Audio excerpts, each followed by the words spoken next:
What's up, everybody? Super stoked. We're on another episode of you messed me up there. T8 Outdoors Podcast. Thank you guys for chiming in today. My name's Derek.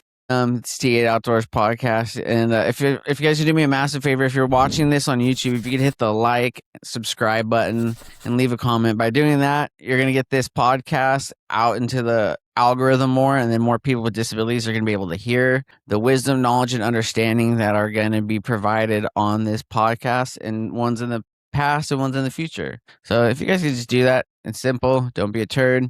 Help a homie out. I appreciate you.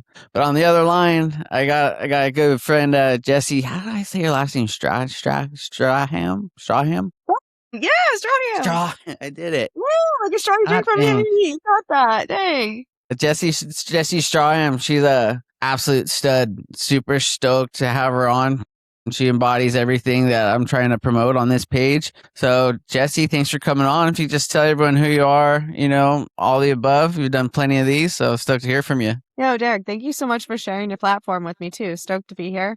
I'm Jesi Stracham, like a straw you drink from, ham you eat. I've been paralyzed since 2015. I was a passenger on a motorcycle. Woman made a U-turn into it. Driver didn't stop in time. He went through, broke his leg. I went over, broke my back in 2 places. My chest collapsed, my ribs punctured my lungs, nicked my spinal cord, so I actually got paralyzed by my ribs. I'm a T4, T5 paraplegic, and I was diagnosed a complete injury. It was a true complete the first couple of years of my injury.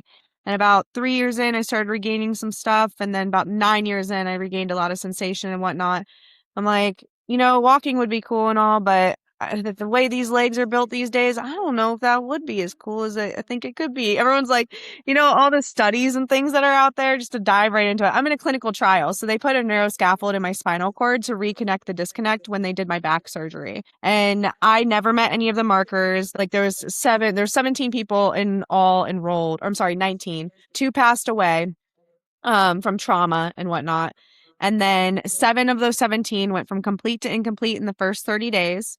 And then of those 7, 4 went from Asia A to Asia B or C. Now, I was one of them that saw no change, good or bad. I was just like a normal placebo, essentially. And it wasn't until about 3 years in when I started seeing change, but the trial stops following you at 2 years in. And so it was really interesting because they implanted this device in my spinal cord when I got injured. And I'm like, man, you would think they would follow you for longer. Because I think that the studies and the things, in my personal opinion, I'm like, they don't give us enough time to actually recover, get the inflammation down, all the things and I'm not here to say I'm gonna walk or not. These knees, dude, I've done Tough Mudders, these knees.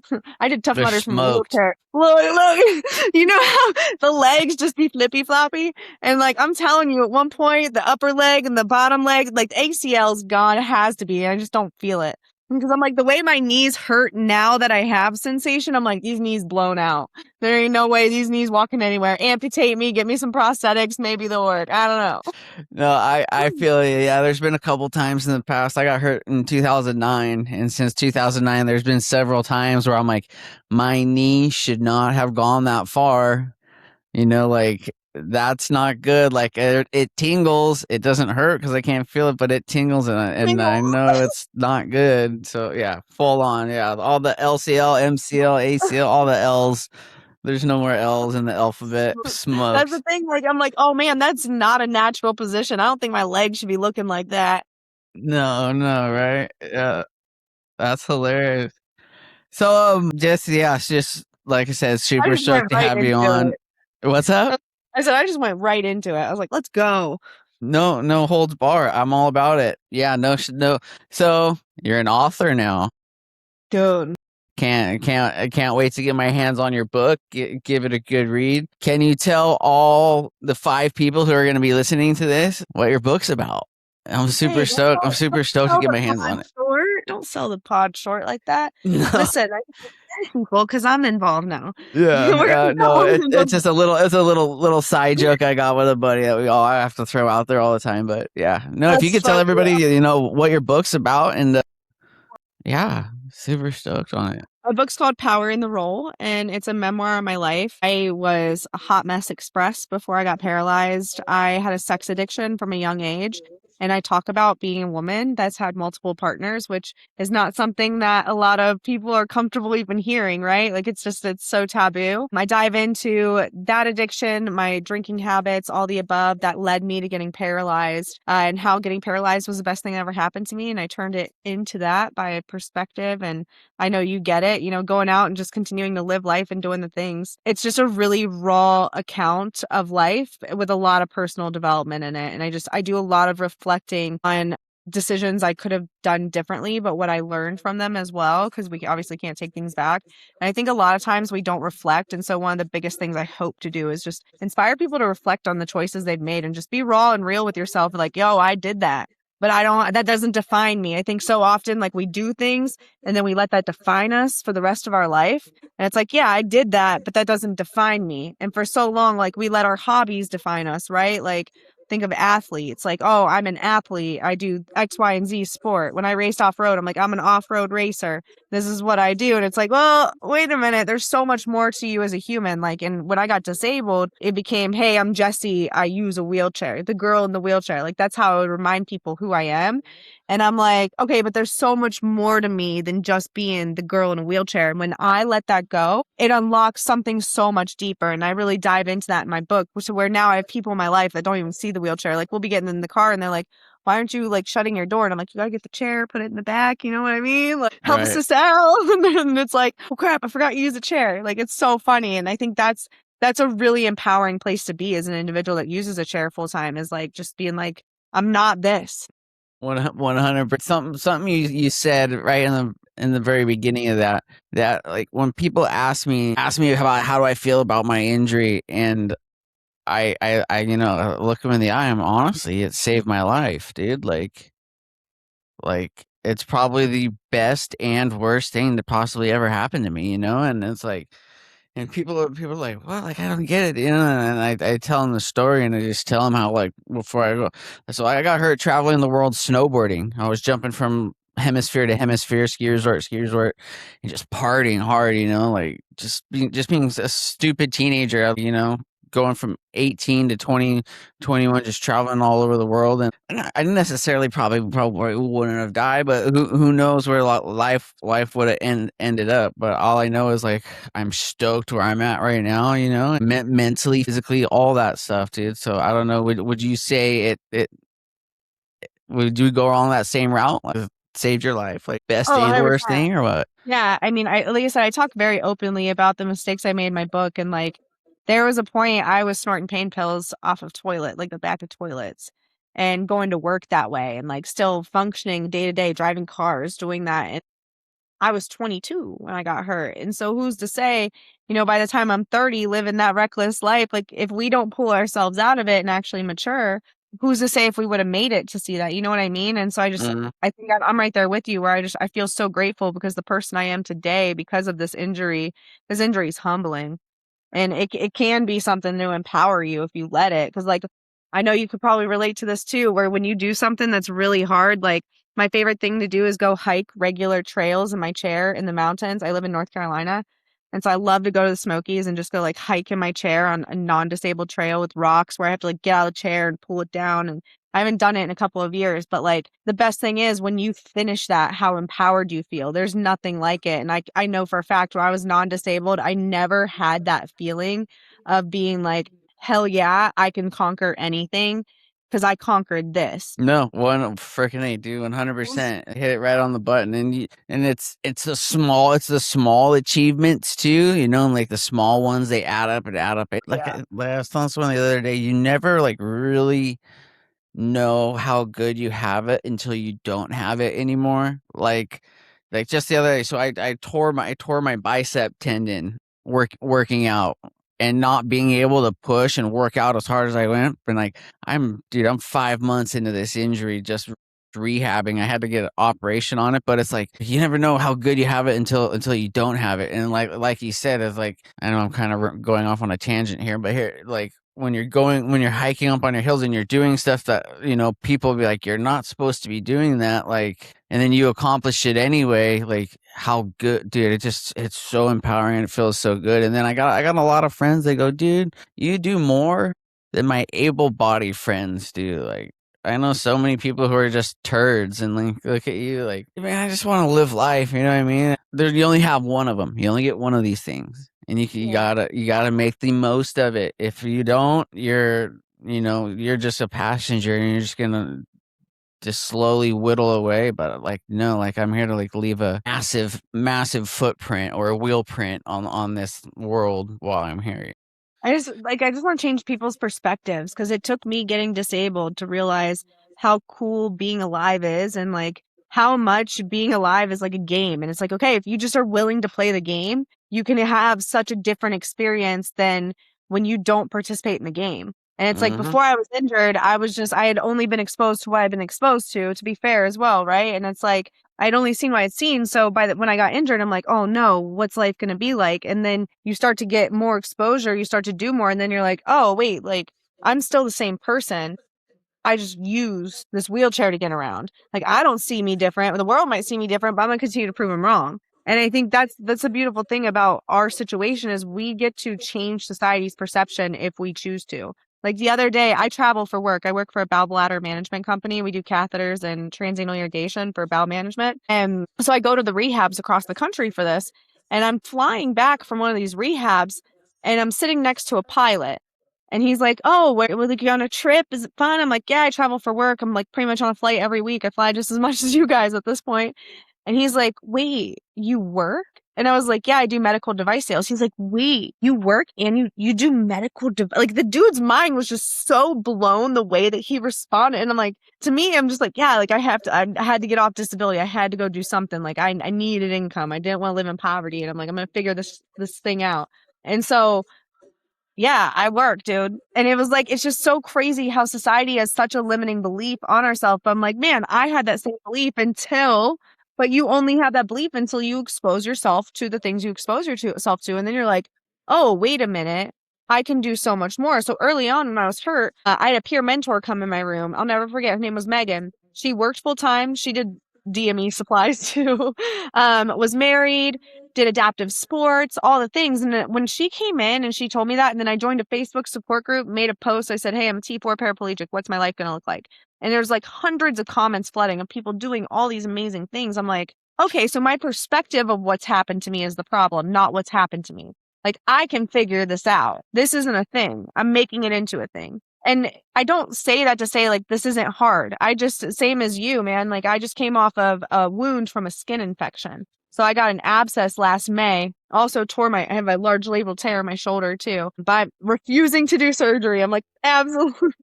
I got PRP. Have you had PRP? My life, dude. I'm freaking on peptides. BPC 157. I'm doing SS31. Yeah. That's where I'm at right now. But like, it saved me from surgery. Facts. Same. I started peptides. That's what started my whole peptide journey. And so like I started peptides, go to see the surgeon 2 months later. He's like, I'm not doing surgery on you. I'm like, cool. Like, shoulder's good. Let's go. And my pain's been minimal since. But I got this abscess, and the abscess opened up. And it just turned into a wound, bro. It was like 2 inch by 2 inch. Okay. So obviously I work full time. I'm not on disability. I have Medicaid because I work full time. I'm on Workers with Disabilities Medicaid, but like I don't get a monthly check from the government anymore. And so I'm like, okay, I don't have a choice. I travel for work. That's how I make my money. I get paid by the trip. So I'm like, I got to work still. So here I am working for like 5 months on this wound to get me to a place where I could take January and February off for the most part and like actually let myself heal. And I will tell you that, first of all, that 5 months of working, having to change a Band-Aid every other day, go to wound care every week, like the wound not getting better. Every time you go to wound care, they're like, well, you need to stay off of it. Well, you need to stay off of it. And you're just like, I need to work. Like, I got to do this. And you're like, I'm not playing by the same rules as everyone else.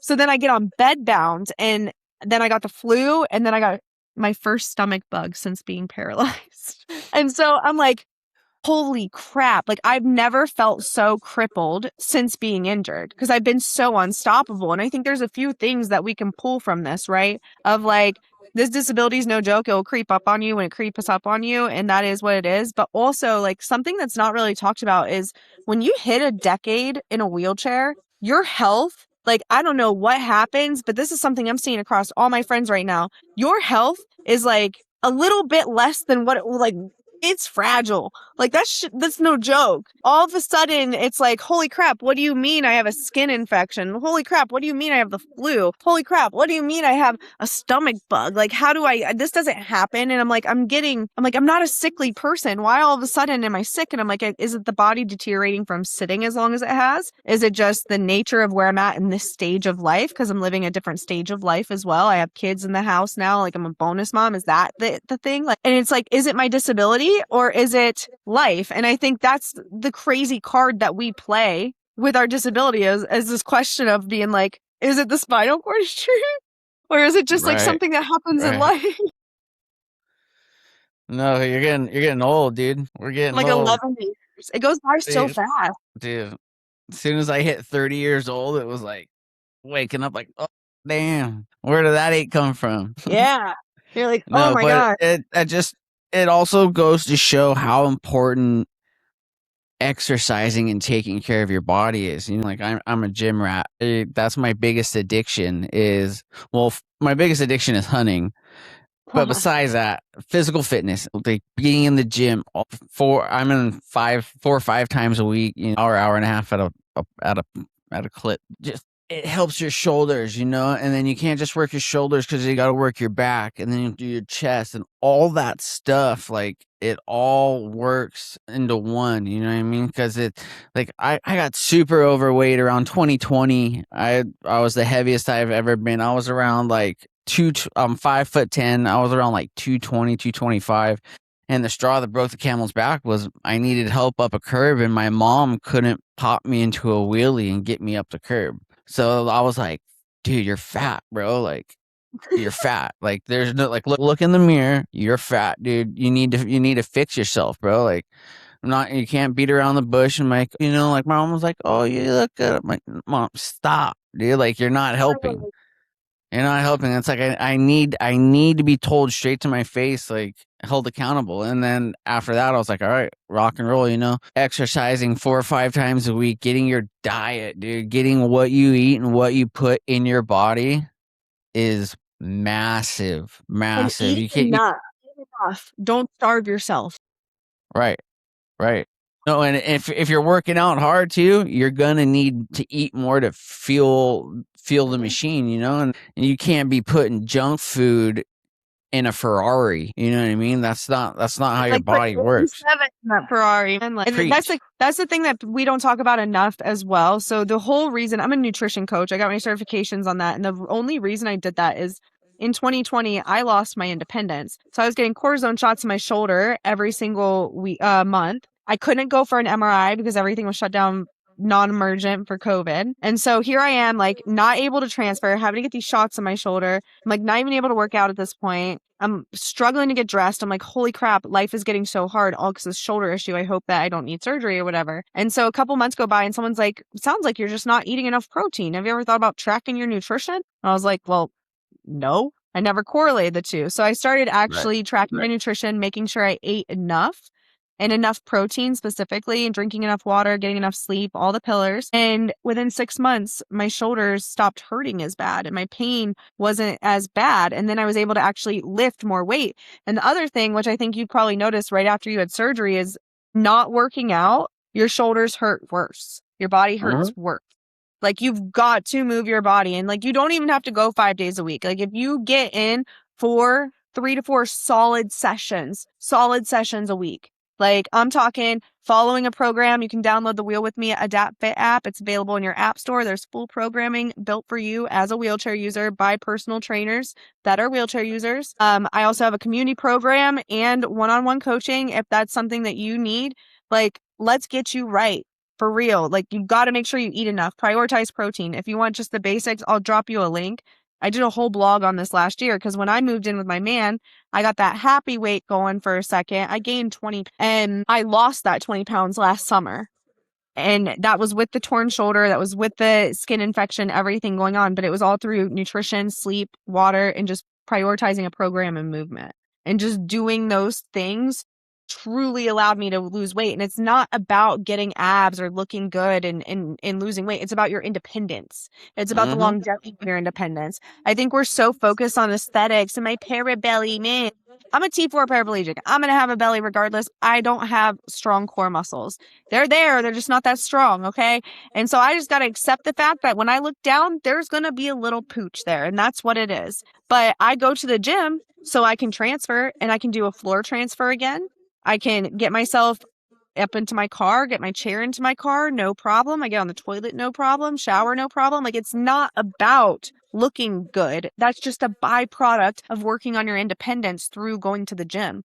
And that's what going to the gym truly is your independence and the longevity of it.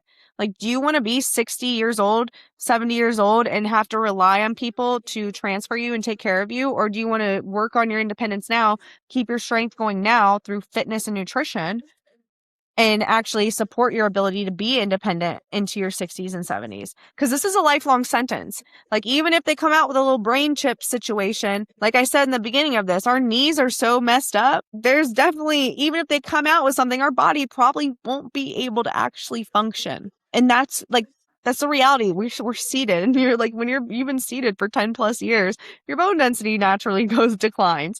Your muscles get stuck. Like, don't get me wrong, I'm in I get my standing frame still, but that's more about just like helping my body feel good and pain management. I get my leg braces still, but again, that's helping my body feel good and pain management. I don't think I'm going to walk again in my life. I might be able to stand one day. I don't think I'm going to walk. And I don't know if I want to because of the pain that it's going to cause. Like, we've got to be realistic and accept where we are in life. And I think a lot of times it's hard, right? Because it's like, I would love this scientific thing to happen. But at the same time, it's like, I love my real life and I'm going to live life to the fullest, regardless of what's thrown at me. And it is what it is. Right. Yeah. It's like I've worked so hard to get where I'm at.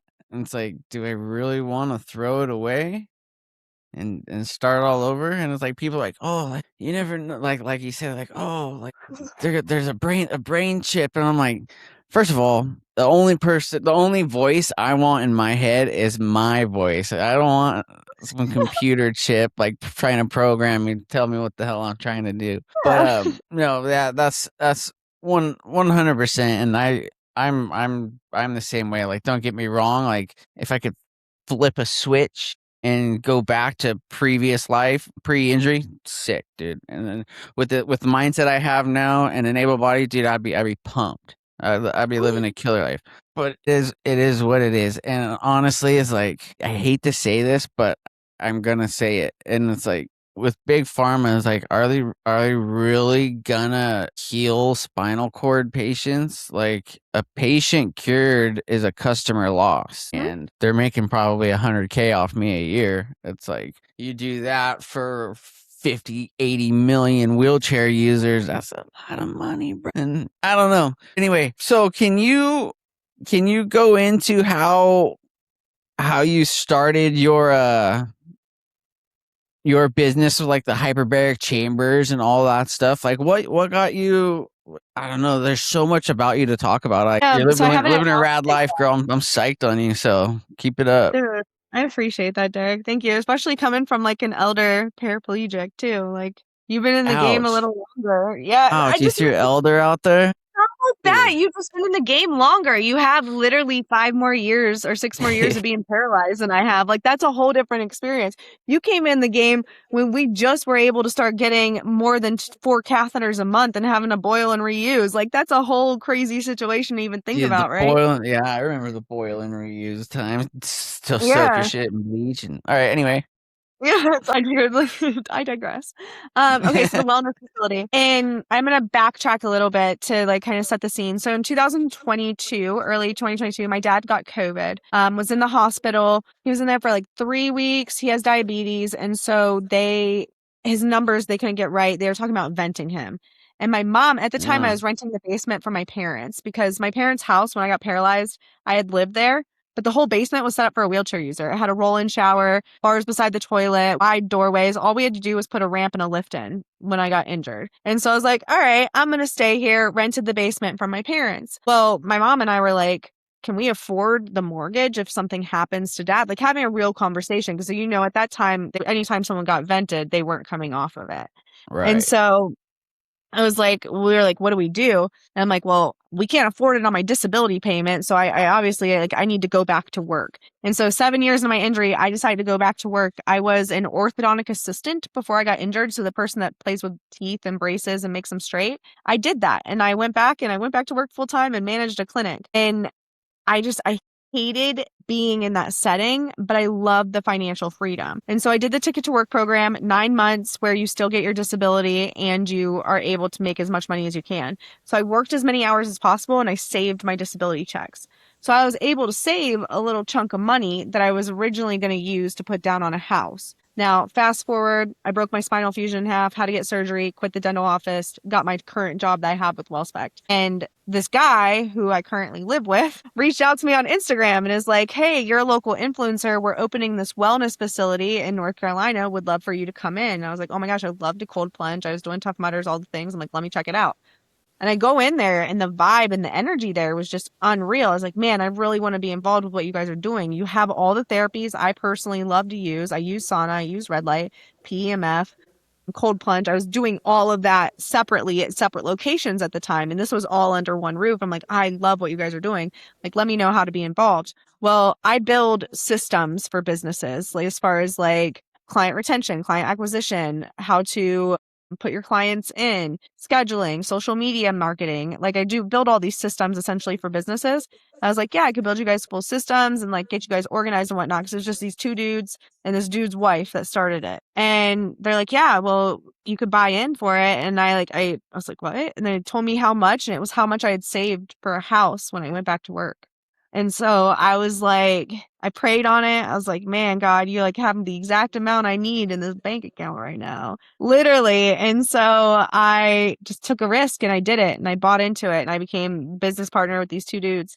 But fast forward, so our 2 years of being open was January 2nd of this year. But the dude and his wife, Ben and Jamie, they actually bought Anthony and I out at the end of last year. And so I no longer own it. I have successfully bought and exited a business. And honestly, I'm really grateful. Like I'm really grateful for them for a lot of reasons, because now there's not as many chefs in the kitchen. They can do what they want to do with the facility, which is awesome. It looks great. It's growing. I still go there. I go visit the facility pretty regularly. I try to get there at least once a week. I really am aiming for 2. Now that the sore's healed, I want to start cold plunging again. But they are just killing it. Owning a brick and mortar and then having a full-time job and a coaching business and a fitness app, I was just spread way too thin because I did all of our social media and marketing over here. And then I also do our marketing and our back ends for Wheel With Me Adapt Fit. And I'm running my own business here. And I'm working for this company here and establishing new relationships and accounts and doing medical device sales here. So like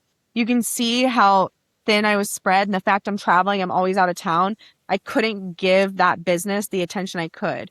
But the husband and wife can give it that. They're there full time. And so now they can take freedom to truly what it can do where we couldn't. But owning a brick and mortar, like, couple of things. Don't ever open a brick and mortar and expect to be able to live out of your business. Honestly, don't even start a business and expect to live out of it right away. You need to have a little bit of capital to live off of, or a job. If you notice, I have businesses, but I also have a full-time job because I'm not able to live out of my businesses at this time. I don't charge an extreme amount for coaching. And so that doesn't like make me a lot of money. It's more for people to be bought in and actually show up to the calls. And I don't charge a lot. Nikki and I don't charge a lot for the app. It's $14.99 a month. Like we're not making big dollars off of anything that we're doing currently. We're also still growing things. And so like, I think it's really important if you guys are starting a business, if you want to do content creation, whatever it is, especially when you're going off of disability, it's a lot easier if you're able to manage your time. And if you have the time, like I was also a single woman when I was working full time. I didn't have a family and all the things. Like I would work during the day and then build my business at night. And so I was able to set that money aside, get off disability, get myself to a comfortable place to where when the transition came, I was able to live with my businesses and the little bit of consulting and things I do. What the heck got you into brick and mortar? Do what? Like what the heck got you into brick and mortar? Just that, owning the wellness facility, like them. I just love what they do and I bought into it and then I owned a brick and mortar and there I am. like a brick and mortar business, like a standalone business, rather than online. Like all my other businesses have been online, and like actually owning and having employees, having employees and being responsible for people's livelihood, that's crazy. That's insane. Like, and then the fact that like you don't pay yourself from your business in the beginning, like the money's just, if the money's not coming in, you don't get paid. Yeah. Yeah, and you're just working and I'm like, no, like I just couldn't. I needed, the first year was cool. I learned so much from it. And the biggest thing I learned is that's not for me. I have my hands in too many things to be tied to a physical location. Like I had to work a shift there.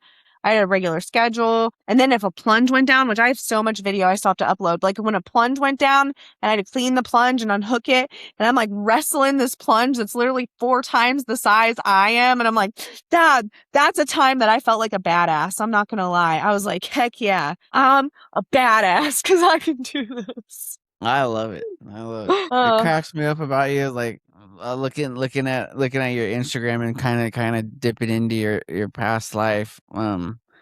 Like you have a post in here on when you went on your right after you got hurt, you went on your travel, and just to see young Jesse compared to like Jesse now, like you look totally different, dude. You're a little dirt bike rat, huh? That was Yeah. your gig or what? Yeah, I raced off road. So I raced a series out here called GNCC. It's woods racing, and I did ATVs my entire like youth through adulthood. I dive into this a lot in my book too. It's crazy. I was on wheels before I could walk.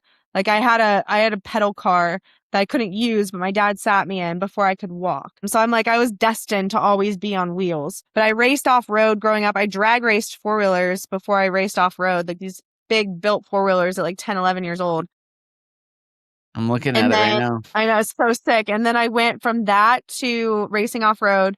Then I switched to dirt bikes right before I got paralyzed. I got paralyzed, and then I raced for Factory Polaris for 3 years after my injury in a single seat side by side. Yeah, that single seat side by side, that thing looks sick. So you guys Dude, can it see it. was. That looks like a lot of That fun. thing, I'm not gonna lie. dude, it was so much fun. Like I'm really grateful for that too, because it really just gave me like, shout out to Polaris for just being so awesome. They did this for another dude that got paralyzed out. He's actually from California, Jesse Nelson. He got paralyzed shortly after me, and that's when they were doing this big single seat push. So shout out to Polaris for like supporting us in the disabled space and making it happen and getting us back behind the wheel, because that really normalized life for me personally. I was like, okay, I can live life. I can do this. And I was like, all right, I don't think I want to race anymore. I think I want to try something else. I actually, I did wheelchair curling. That was my like sport that I actually landed on. I've wanted to do that so bad for so long, and I was going through your Instagram too. I was like, no way she did that, dude. I'm looking at the Paralympics because I got a couple buddies over in Italy right now at the Paralympics, and yeah, I was watching. Me and my chick are watching curling. We're like, how fun does that look? Like, tell It me is. about that. Chime in I on was on the that. national developmental team for 3 years, and it was just so much fun. Like curled all over the country, essentially at all these different clubs. It's so technical. It's like not a sport based on your athleticism as much as it is your mental athleticism. And it's just like you have to have patience. You have to pay attention to the time that the stone takes to get from hog line to hog line. You have to pay attention to the angle and be just right on the angle for the curl. So you want to, like, if you have first shot, you're shooting in the blind. You don't get to see how the stone's going to curl, the speed of the stone. So you're just like, all right, I got to make this work and hope it's the right thing. But that comes from repetition and doing enough shots. But yeah, I'm a nerd for curling. It's such a fun sport. Yeah, curling looks super, super fun. So considering this is a more tailored outdoors podcast, seeing a couple posts here, you've been getting in the woods. I love going in the woods. It's my favorite thing. Yeah. Like I personally, since my last back surgery, I've been sticking to greenways and like rail trails. There's an app. It's called Trail Link or Rails to Trails, something like that. Look up one of those two things. But you can search for asphalt paths on there. And it's really nice. I've used it all across the country. I drove to California and back. I drove the whole East Coast, and I love to stop off and like find little local greenways in these little towns. And then you get to see the little town's charm and all the things. So 10 out of 10 recommend getting on that app and just like going to a greenway. If you're not comfortable pushing on the dirt, just GYAO It's get your ass outside, because it is where the sunshine in the eyeballs meets the happiness. It's so needed, even when it's cold.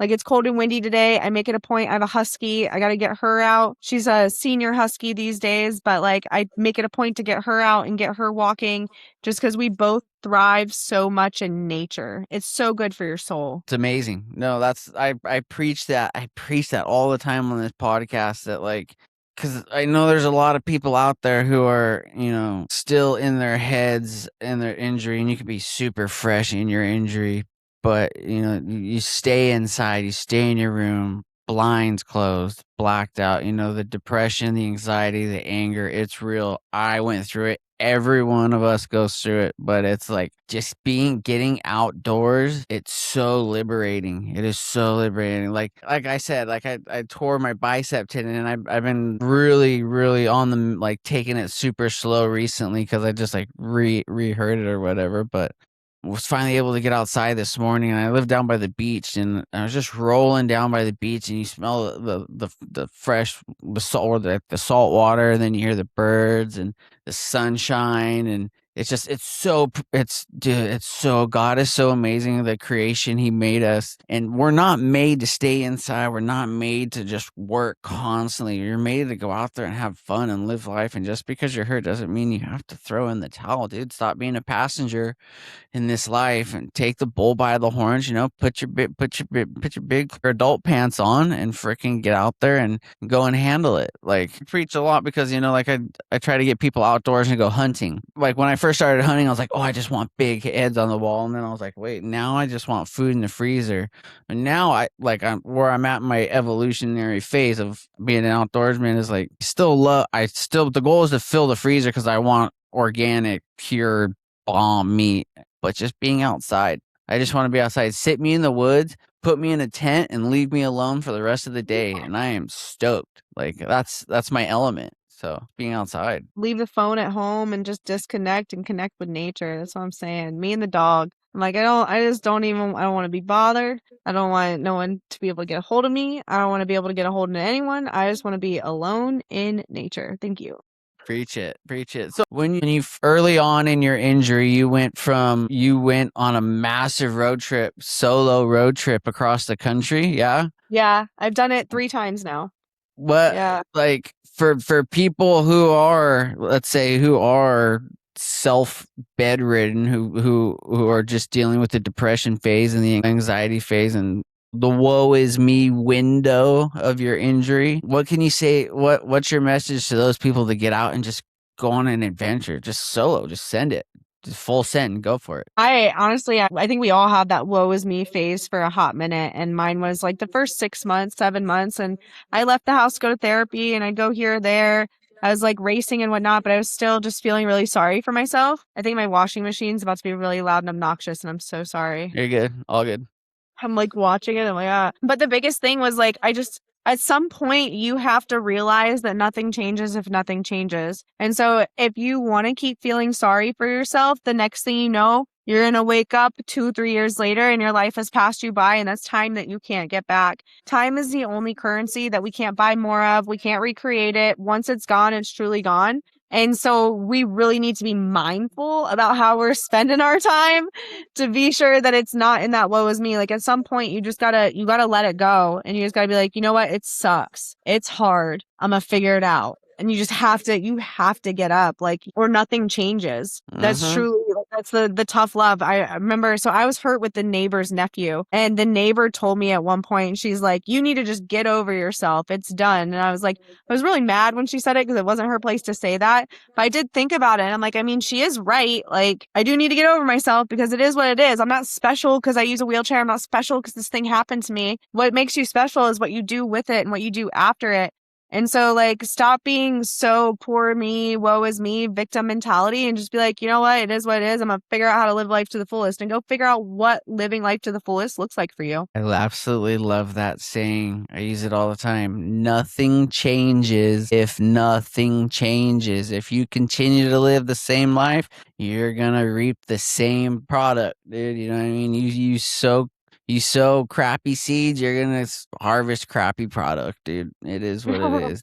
But absolutely, I absolutely love it. That's super cool. So like, why do you document your entire life? Like, why do you, Jesse? What is the motivation and your passion behind showing the hard times, the good times, the in between times? Like, what's your end goal there? I just want to help people get through their stuff. Like we're all dealing with something, wheelchair or not. There's a lot of things outside the wheelchair that we deal with that everyone else is dealing with. And it's just to help create some relatability and just help people achieve more in their life. Like if sharing my story, me sharing what works for me helps one person, then that person can go help someone else. I'm very big on being the change we want to see in the world.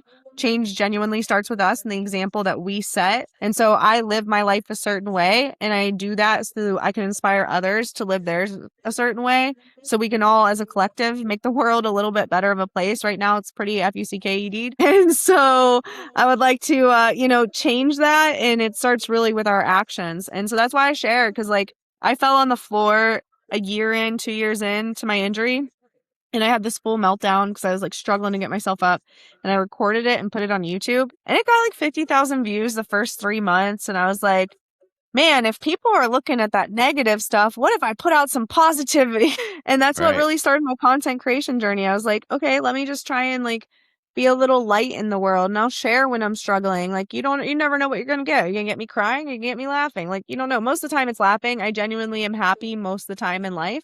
But I try to share a lot. There's still a lot that I don't share as well. Like, I still haven't shared that I exited my business, and I'm like, man, because I miss the business at some extent. And like I love the business, and like I still go to the business, but I'm like, I need to probably share that, but I have to share this other stuff. And it's like you get fatigued. I think content creation fatigue is real too, because there's so much to share. It's like, what part of this do I share? So to the Wheel with Me Fit app, Nikki and I are actually working on a program where we talk about developing your mindset through the early days of injury or through the early days of personal development. And so that should be available in like the next 6 months or so in the app, which we're really, really excited for, because it's like really the nitty gritty mindset stuff that I've been wanting to share, but I don't know how to share on socials because it's such long form content. Right. But we're going to just throw it in our app and help people there. I love it. No, yeah, it's like I'm pumped for people like you, so I don't have to do it because I people are like, "Oh, dude, you do all it." Like, don't get me wrong, I do it. I do it. We all have. God has given us our own gifts. You know, Yes. you got your thing. You're crushing it. I'm in the outdoors life, and like I document how I do all my stuff. You know, how I get in the field, how I put on my camo, how I build a blind with a saw and a bunch of branches and whatever. I document all that, but like getting into like the nitty gritty and like day to day tasks in life is like I'm stoked for you, for people like you, because like that's just not me. You know what I mean? Like you're crushing it, dude, and I'm super pumped for you. You know, I've probably said, how many times have I said that, dude? I like how you say stoked, because I'm like, yeah, I'm stoked too. I will say, want the wheelchair stuff, follow all the Wheel With Me organizations. So that's at Wheel With Me, at Wheel With Me Foundation, at Wheel With Me Adapt Fit. My personal page is actually shifting more to mindset stuff over the next year. My goal next year is just to have my personal, like, my actual life outside of wheelchair, and then have my wheelchair stuff on Wheel With Me. Because sometimes it's just a lot. And Yeah. sometimes I just disconnect from like the wheelchair life. And I like Jesi Stracham, but I just am feeling called a lot by God. I've been doing this, like the content creation wheelchair space and stuff, since 2018. And from 2022 to the middle of last year, I really was trying to get away from it and focus on my non-disabled clients more than anything. God keeps calling me back to this wheelchair space. I just feel like I'm not done yet. And so I want to get this stuff out there and serve it and as what it is, and then go back to like what I actually want to do. Oh, hell yeah. Super stoked. God gives you a gift. He'll push you towards it, and if you start to pull away from it, he's gonna pull you right back into it. You know, because once you find it and you know it, it's an amazing thing. Like, I'm a God fearing man. Like I don't know where I'd be without him in my life. And one of the best verses I like is God works all things for good to those who are called according to His purpose. If you seek a righteous life, you know, do the right thing. Seek God, put God first, you know, and it's just amazing to see the benefit, what he puts in your path. You know, the people you meet, the opportunities you have. You know, that you wouldn't have got to meet unless you didn't. It's a spider web. You meet one person and that turns into two, and then two to four, and it's just like a spider web. And I don't know if I'm making sense right now. It makes sense in my You head, are. You but when are it comes making. out of my mouth, there's kind of like a malfunction in there a little bit. But no, it's super cool. What have you hunting? Have you been hunting since your post injury? I've got to go once. But I Can you really tell us about that? It was the coolest experience. Like, it was a fully accessible thing. It's called Back to the Woods here in North Carolina. The only thing I would say is I wish I could do it every year because I love venison. I would rather have a deer burger than a beef burger any day. And so I wish I could just hunt more. But it's just, I didn't hunt enough. I had just got into hunting the year before I got paralyzed. And so I didn't have enough experience pre injury to feel comfortable doing it post injury. And that's really the big thing that's held me back. So is a deer hunt? Yeah, it was a deer hunt. I've never hunted anything else but deer. One time, I will say, one time I did hit a deer with my truck too. It I counts. Listen, in true North Carolina fashion, we threw that thing in the back, took it back to deer camp, hung it up, gutted it, skinned it. I did the whole thing. It was my first deer I ever got to fully trim and whatnot. And then we quartered it up and took it to the butcher, and then they gave it to the food shelter, the local food shelter. I love that. Yeah, it's so funny you say that because my uncle in Michigan is the guy they call when a deer gets hit on the side of the road, and so he'll go and he'll have to put it down and dispatch it, but he'll take it. They let him keep it. He'll take it to the butcher, get that thing butchered up, and he'll Mhm. put it in his own freezer, and he's got like 10 deep freezers just full of roadkill. I'm like, hey, I'll take some of your roadkill, man. Hook it I'll up. take a roadkill too. Shoot, say less. I love it. Are you coming out to Los Angeles for the Mobility Expo? Nikki and Have you I ever are done leading. that? We are leading a workout and a nutrition workshop on Friday, and then I am hosting an actual book signing from 12 to 2 on Saturday at our booth. But I have to look up our booth number. It's in the 100s. That's the Los Angeles Mobility Expo, right? It's actually in Long Beach this year, but yes. Yep, Oh we'll be yeah, there. yeah, Long Beach Convention Center, and it's the 20, 26th, 28, 26th to 26. the 28th. Cool. Yeah. Yeah, heck yeah, I'm gonna be there. Come Um, work out with us. Yeah, I'm down, dude. I'm way down. So coming up on an hour, I kind of keep the podcast around an hour. What's your final message to The masses. wheelies? And not even just necessarily wheelies, just because, like, you don't have to have a visible disability to have something going on. So, like, what do you have to say? What's your words of wisdom for the world? The first thing is take control of your time. It's the only currency that we can't get more of. So if you genuinely want to live a big life, you've got to spend the time doing it, and just be better with managing your time, especially having a disability like having a spinal cord injury. I timed it one day. We lose about 3 hours a day between transfers, getting dressed, showered, getting in the car, bowel program, all the above, like daily living things. So if you're already at that much of a time deficiency, the rest of the time that you have in the day, you should probably optimize it. But then also, dude, use your obstacles to live life to the fullest. Like, there's no reason you can't use whatever you're going through, whether it's divorce, the disability, any type of hardship. Like, it's how you are able to go out there and live life to the fullest, even when it feels suffocating, even when it feels like you're drowning and you're like, holy crap, I just need air. Just keep going. Keep going. You're valued. You're worthy. We're so glad you're here. But don't forget to live life to the fullest. And then if you gain value from today's conversation, dude, share it with a friend. And that's how Derek's show grows. We need to get him more than 5 listeners, So help our dude out. Share this with a friend. Share what you took from it, a message that was impactful that they could gain from it as well. And then follow my organizations at Wheel With Me, at Wheel With Me Adapt Fit, at Wheel With Me Foundation on all platforms. I'm Jesi Stracham, and just thank you guys so much for listening today.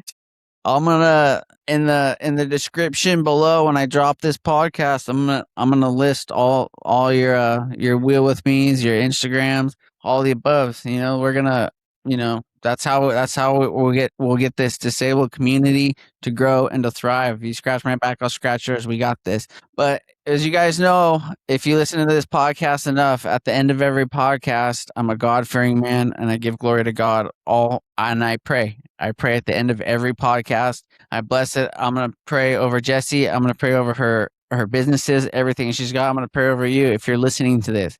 So you guys have eyes to see and ears to hear. And if you don't, I don't even know how you're listening or watching this podcast. But anyway, I'm going to lift you guys up anyway. So if you guys don't mind, here we go.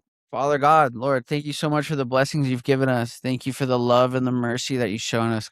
Father, I lift up Jesi. I lift up her mission in this life, Lord God, that you've shown her, Lord, that your hand would be upon her businesses, and all her missions, Lord God, to help the disabled community and everyone above, Lord. Just guide their hearts, Lord God. Guide her agenda. Let it thrive and prosper. Let her family thrive and prosper. Keep everybody healthy around her. Keep her healthy, God. And just be beside her, Lord God, and bless her with the talent that you've given her, God. So just use that. I pray that you bless this podcast. I pray that the people who need to hear it would hear it, Lord, and that you would just show them your glory, Lord God, and then we could glorify your name in all that we do. And it's in your son, Jesus' name, I pray. Amen. Jesi, appreciate you. I'll talk to you later. Thank you, Derek. Thank you for having me.